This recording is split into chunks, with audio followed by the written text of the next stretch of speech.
Hey guys, welcome to another episode of the Life, Finance, and In Between podcast with me, your host, Eddie Thomas, brought to you by Wealth Management Services here in Hershey, PA. So the episode today, guys, we get into, right off the bat, I talk about moving. If you're watching the video and I talk about this, but I'm in a new place, and I talk about how, long the moving process is and how it is seemingly never what you expect it to be. There's always more to do. So I talked through that, and kind of that's pretty much what I've been up to the past month. Then we get into a little pop culture, which, like I say in the podcast, this is not the podcast you come to for pop culture news. However, if you saw the Astro World stuff that took place very recently, I was just so taken back by something like that where I almost had to talk about it, because it was just, I was over the past weekend just like reading so many things about it, watching so many people talk about it, that I almost felt inclined to as well. And like I say later on, but thoughts and prayers to the families affected by it, and hope everyone that was there now that got out is safe and everything else. But just an insane situation that I feel like I had to talk about, because it was something that kind of, for a day there, I was just reading articles and was like, this is absolutely crazy. And then I kind of get into a lighter note, and I talk about the show I've been watching, Peaky Blinders. Again, I know I'm late, but that show's been great. I'm definitely all invested as I can possibly be in something like that. And then I get into the main topic for today, guys, and that is what I titled the 3 potential pitfalls for your younger generations. And you'll see when I go through them, but the overall highlight of it is just social media is one of them. The want for instant gratification, instant return is the second. And then finally, and this is a new topic, and I will be making future content on this as well, is the metaverse and the potential pitfalls that might come with that as well.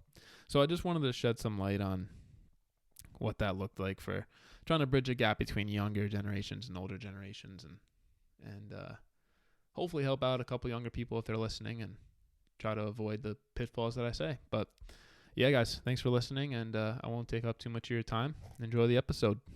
Let's get into it. All right, guys, welcome to the episode. Let's get right into it. If you're watching the video side of this, you're going to see that the surroundings and where I'm at looks very different. So I'm currently in my apartment that we moved into over the past month or so. And so that's the first thing I want to talk about, is how absolutely brutal the moving process is. And not even for a fact that, like, it's not, well, I guess it's kind of rewarding, right? It's exciting. You're moving into a new place. But the amount of things I thought it was going to be a one-trip thing. Like, we get all the furniture together, put it in boxes, pack up the clothes, suitcases, boxes, whatever it takes, put it all in a U-Haul. We had like 5 cars. And I thought that was going to be it. That we're going to be good. And I could not be more wrong. Brought everything, packed everything up, brought it over. One trip clearly wasn't enough. Probably took like 4, with one trip having the U-Haul and then the other trips having just the cars. But we still had like 4 cars, so the fact that it took 4 trips is alarming. And then even after that, we still needed to buy things.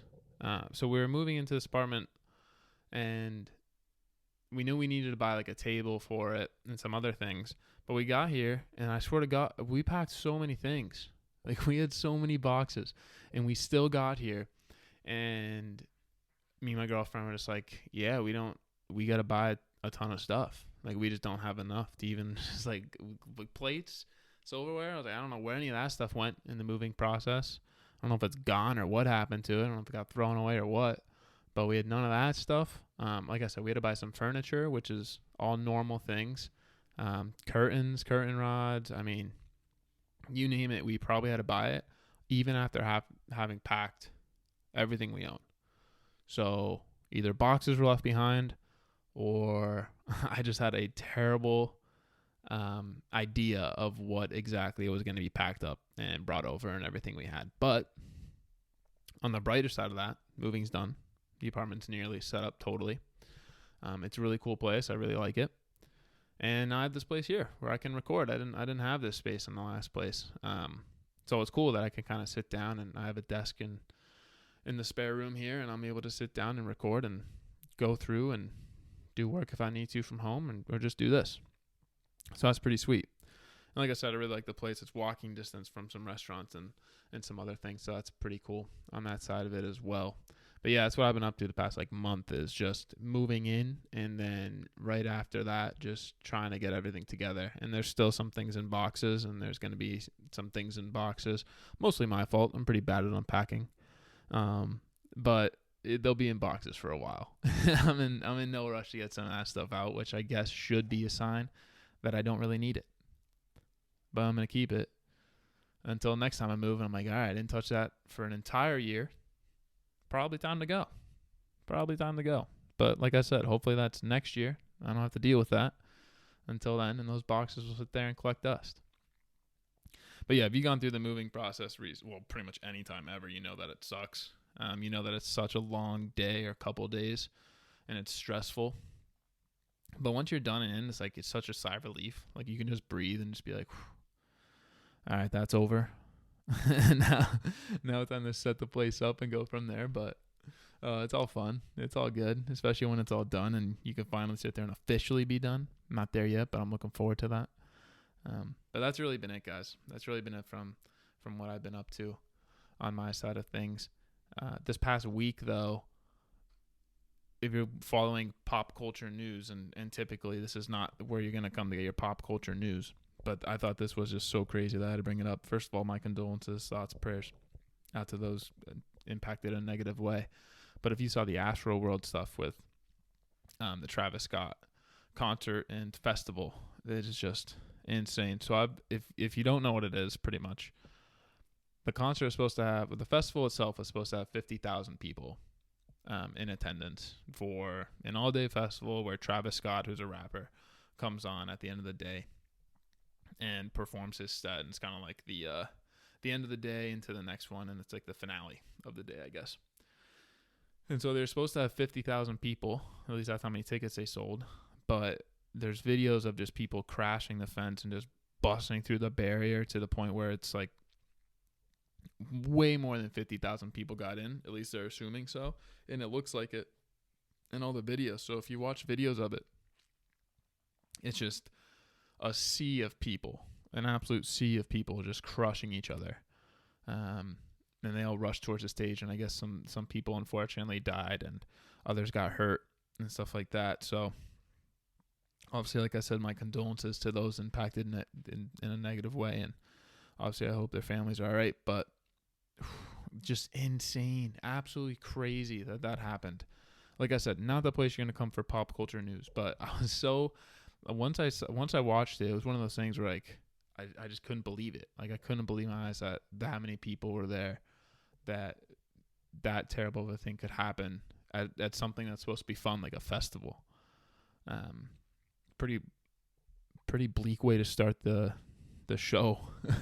So I'll try to transition off this quickly, but if you haven't seen it, just try to avoid most of the videos, but if you get a glimpse of one, you'll see what I'm talking about with how crazy it is and how just insane it all is. I don't know what the fallout's going to be. I don't know if there's going to be I know there's some lawsuits pending on that side of it, and I don't know if the organizations will get in trouble or what the safety protocols will be going forward, but there's got to be something that happens. At least hopefully the families that were impacted were I guess compensated, or I don't know. There's really not much you can do, right? But hopefully there's something that's done there. So transitioning off a very sad topic, because again, not what you guys come here for. The other thing in the past month that I've kind of seen, or I've been watching consistently, I actually might make this more of a part where I kind of talk about what I'm watching or reading. But I've been watching the show Peaky Blinders, and if you don't, it's been out for a while, so I'm really late to this. Admittedly, really late. But it's pretty much just about like gangsters in 1910 to 1925, whatever. I'm in season 3 right now, so I'm not trying to get spoiled for me and look anything up. But that show is freaking awesome. It really is. It's so cool. I'm just so I guess, invested in it. Like it takes a lot for me to be invested in a show to the point where I am, but every night it's just like, all right, let's turn that on, watch hours of it on end, just binge it, and go from there. But that's really all that's all I've been watching recently, that and like sports. But if I'm not watching sports, I'm probably watching Peaky Blinders, and it's just so interesting. If you haven't watched it, I recommend, only if you're into like, there's a lot of gory stuff and that side of it, which isn't always like great to watch. Like you kind of look away sometimes. But if you get past that part of it, I think the story is really cool and the actors are good. And like I said, I'm super invested. So I think there's 5 seasons, so I'm not looking forward to finishing it. It's one of those things where like you just almost don't want to finish it. Just keep watching, but it is what it is.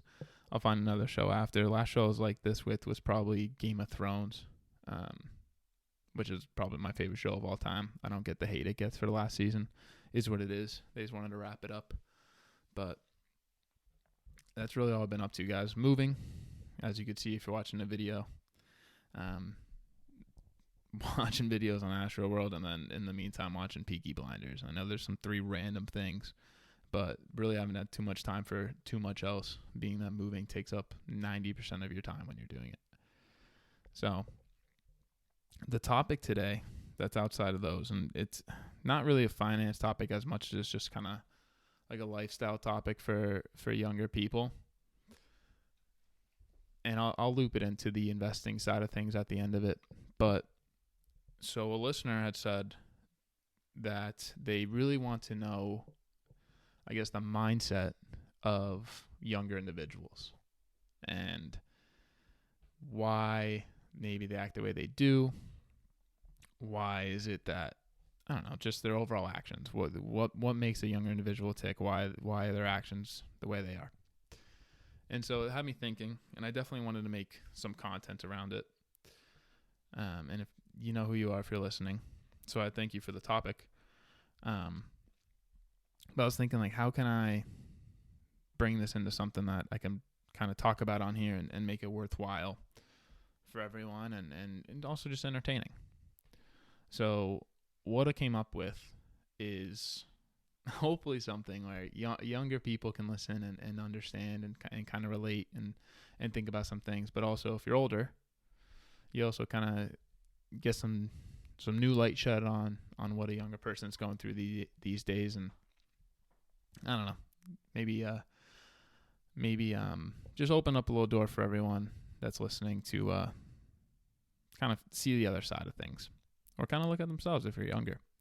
But where I went with this was, I want to talk about specifically three pitfalls that I think the younger generations, I'm talking probably born 1990 and after, might fall into or have been falling into for a long time now, and are going to have to work to get themselves kind of out of this, and not kind of fall victim to these things. But so what they are, and so it's social media. That's a no-brainer. Instant gratification or wanting instant return. That's the second one. And I'll get into kind of what I mean on that side of it. And the third one's really new, but it's something that I'm going to be talking about a decent bit going forward, and that's the metaverse. And if you don't know what that is, I'll kind of break it down. But let's start with the social media side of things. So the reason I had this as the number one pitfall, and I'm pretty sure it comes to no surprise that it's on this list, at least for myself, is because the amount of people that are on social media obviously is insane. A ton of people, pretty much everyone you know. And it's almost weirder to not be on social media now than it is to be on social media, which is obviously shows you kind of what the impact social media has on the world. But it has a really negative impact on some younger people that are just too enthralled in the life that people put up on that side of things. And speaking for myself, I've actually kind of stayed away from that side of it. I've never been super into social media. I think it's kind of cool if you think of it from like connecting with people that you don't really see often, or kind of seeing into people's lives. That side of it is cool if you're friends. But the path that it's taken over the last 10, 15 years and how fast it's happened it's hard to wrap your mind around. So my first kind of point that I had here was most of what you see on social media, if you're younger, are people living really fake lives, meaning they only put the highlights of their life up. And while that's great, you want to celebrate people's high times. If they're doing well, you want to congratulate them. You want to see them doing well. You want to be happy for them. And if you're doing well, you want to show people that you're doing well. And no one can really blame you for that. But only putting that out there, only putting the best stuff out there, people that are on social media all the time, seeing these things, they kind of just think that's like the new normal. Like the normal is to live this highlight reel life where you're only doing the most fun things, traveling, having the most expensive dinners, getting the coolest cars, going to the coolest bars, seeing the coolest people, whatever it is. They're starting to think that's just like what everyone does 24/7 all the time. And it's clearly not. But people wanting to chase this lifestyle and cultivate and craft this image to people that they are incredibly happy and they're doing insane cool things. And don't get me wrong, there's people out there that are. Hats off to them. I'm really happy for you. But a lot of people aren't. They're just normal people. Is wake up, go to work, come home, watch some TV, go to bed, do it again the next day. And then you have your vacations throughout the year and you have your trips and you hang out with your friends. But that's normal life. Like that is what normal life is for 99% of us, myself included. There's obviously people that live insane lifestyles that not everyone can live, whether that be because of financial reasons or you're just not into that thing or whatever it is. But not everyone can live the lifestyles that people put up on social media. But the issue is when people see that on there, they think that has to be real. That has to be what I'm supposed to be doing. And it's really not. And because of that, they're kind of chasing this lifestyle they can't really get to, they can't really obtain. And when they feel like they can't obtain it, they start, I don't know if they're depressed or sad or whatever it is. And a lot of times people will be like, there's nothing to feel bad about, feel sad about. Like it's just social media, it's just pictures. But when it's your life 24/7, it's kind of all you know and you've grown up with it, which is kind of what the generation we're moving into now. This is all they know, is having social media. There's obviously a larger amount of people that didn't have social media before, so now they kind of see it as, they saw what reality was before social media. Social media came along, didn't really change their lives all that much, and now they kind of see what life is social media now, but they have that anchor in the past where they know what real life is like. They know not everyone's living these highlight reel lives that they have to compare themselves to, and they don't feel like they have to compare themselves to everyone because they don't care what anyone else's business is. But the issue now that we're falling into is that people are growing up with social media and it's all they know. So they only know how to compare themselves to other people, or they only know how to compare their feed versus someone else's social media feed, and what their last post was and how many likes that got versus what someone else's post got and how many likes that was able to get for them. And it's just really unhealthy. And documentaries have come out about it, and spokesperson and people have come out about it and just said like, hey, this is not how life's supposed to be. You have to understand that it is addicting, but it is fake. People are putting their best. They're filtering everything. They're putting their best life up there. They're only putting the highlights. You can't buy into it. You can't buy into the noise. But when you're only looking at that and you're looking at it 6-7 hours a day and you're just scrolling and scrolling and scrolling, and it's just what you're used to seeing, and you see it day after day, hour after hour, it's impossible not to get wrapped into, I feel like, for some people. And you're never going to know what the actual situation is for the people you're seeing on social media. Even if they put up a post of them being incredibly happy, it might not be something that is actually true. But unfortunately, you don't know that. You only see the smile.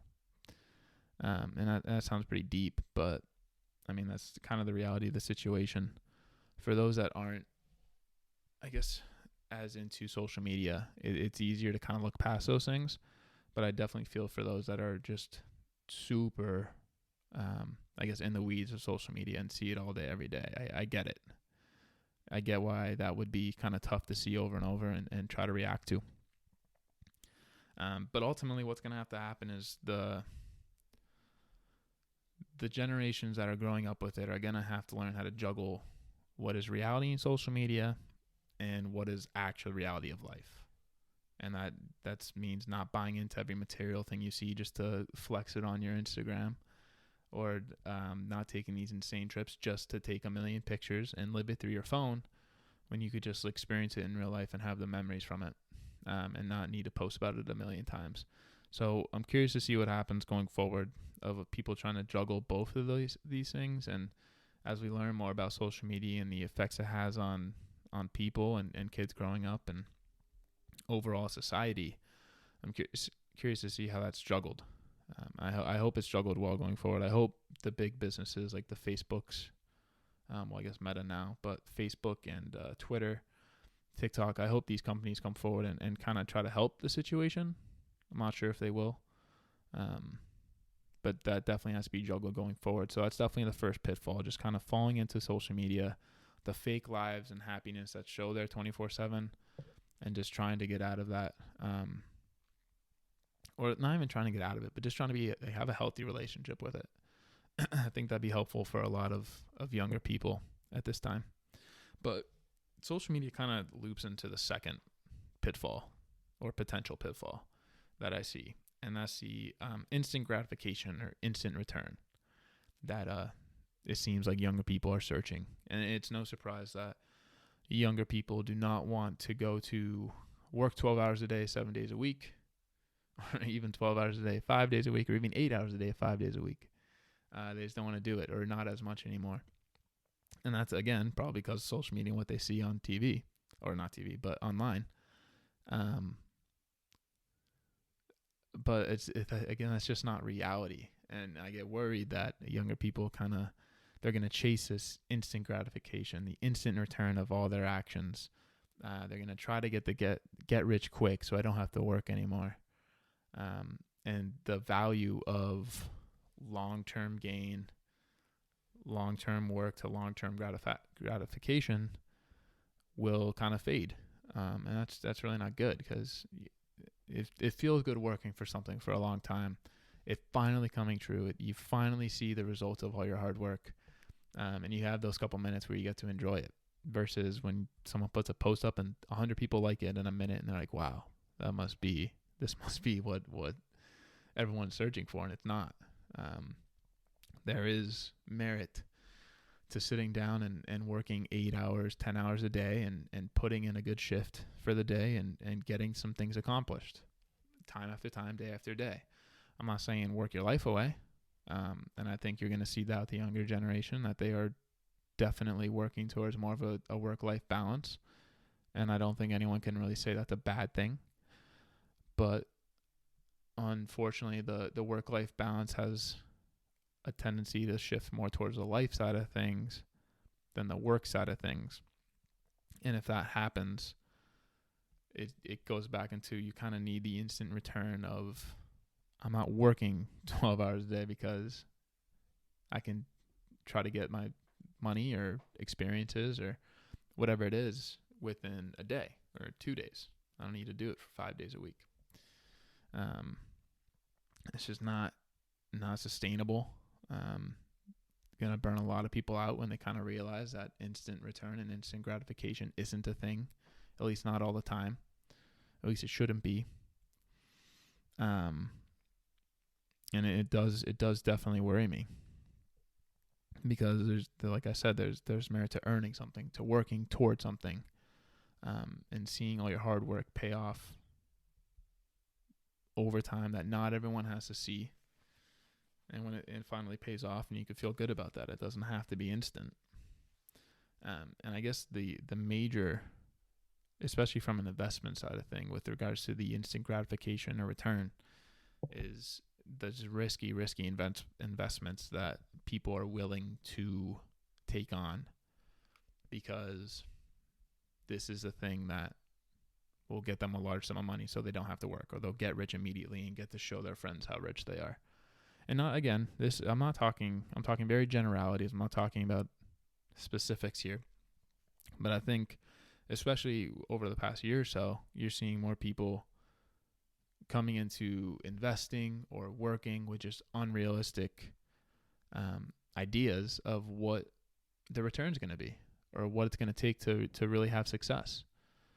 And success is typically something that takes 20 to 30 years, or at least it has in the past. But they're looking for that success in a month.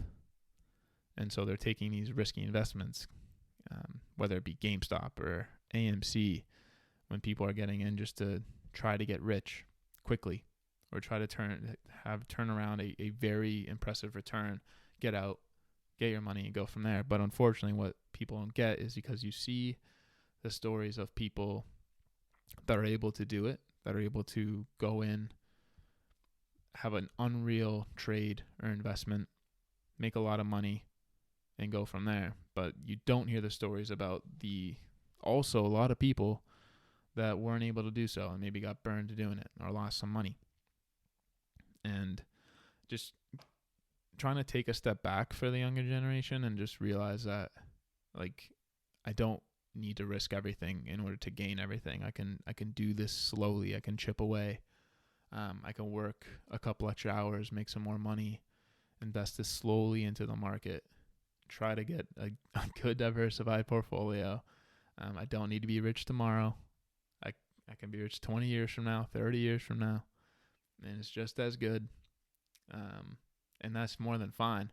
Unfortunately, I think a lot of people think if I can just get rich tomorrow, I can then buy all these things and show people on social media that how I got rich, and then I'll turn around and sell some courses about how I got rich. It's just not how it should go, at least in my opinion. Again, the people that did get rich quickly or did make a ton of money off of one trade or investment, and did have that instant gratification, the instant return, they're going to say I'm dumb.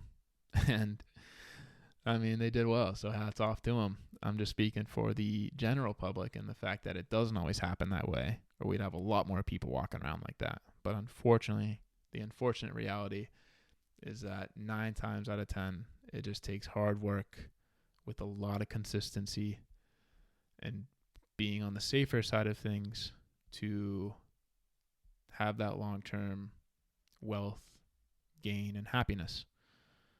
And I hope the younger generation can kind of fall into that and see that that is ultimately how you get there. And no matter what you see on social media or what your friends tell you, that's just not the case for everyone. And I do hope younger people see that. I do get worried the longer social media goes on and the more people use it, that idea will slowly go to the wayside. But I think there's some real possibilities out there that when the younger generation kind of wakes up to it and realizes that not everyone on social media is telling the truth, and not everyone gets rich overnight, and not everyone who's on social media who looks like they have money or looks like they have everything even has everything. They might have nothing and just good at pretending. I feel like once people younger generation hopefully realizes that, they'd be better off for it. So that's kind of the second pitfall there. It's just the instant return, instant gratification, get rich quick. I need this today, not tomorrow. I need this tomorrow, not 2 years from now. It's just not healthy. There's comes a lot to gain from working for things. And then finally, and this is like social media on steroids, the internet on steroids, is the metaverse. And so I'm not going to dive super deep into this today. And that's because I am going to put out some stuff very soon that dives really deep into the metaverse.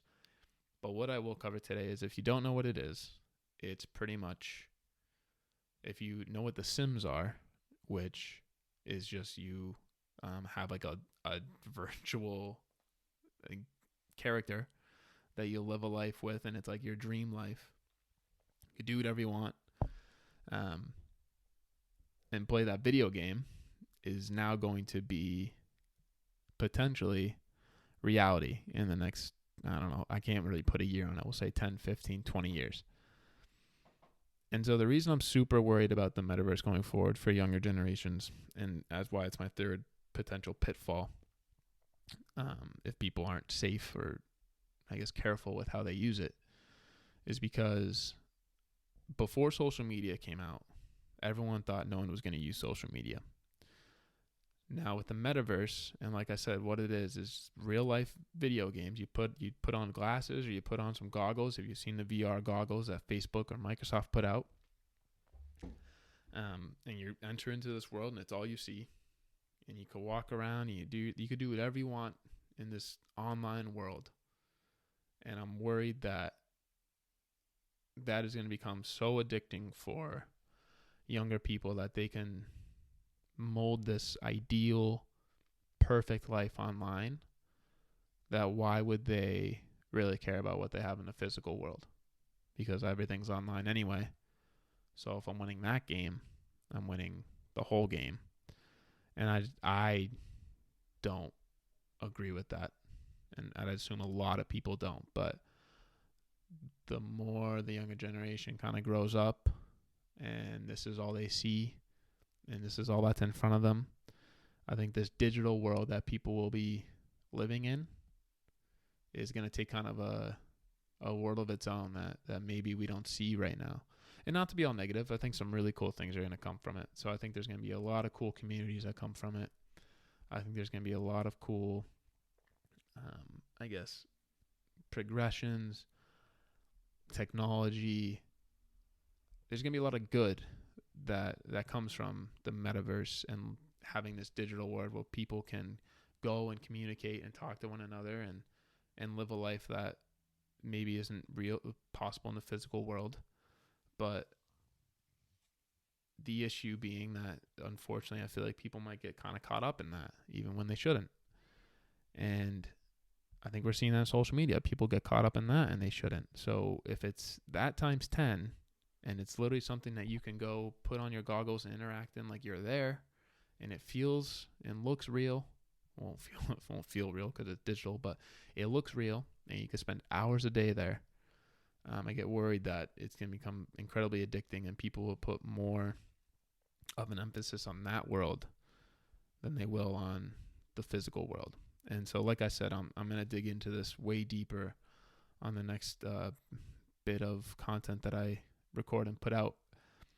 But in the bare base bones, this is Facebook's literal definition of it, well, Meta's definition of it. The metaverse is a set of virtual spaces where you can create and explore with other people who aren't in the same physical space as you. Meaning, if I'm here in Hershey and say I have a friend in California, I can put on this pair of goggles and we can be in the same place as long as they also have their goggles on.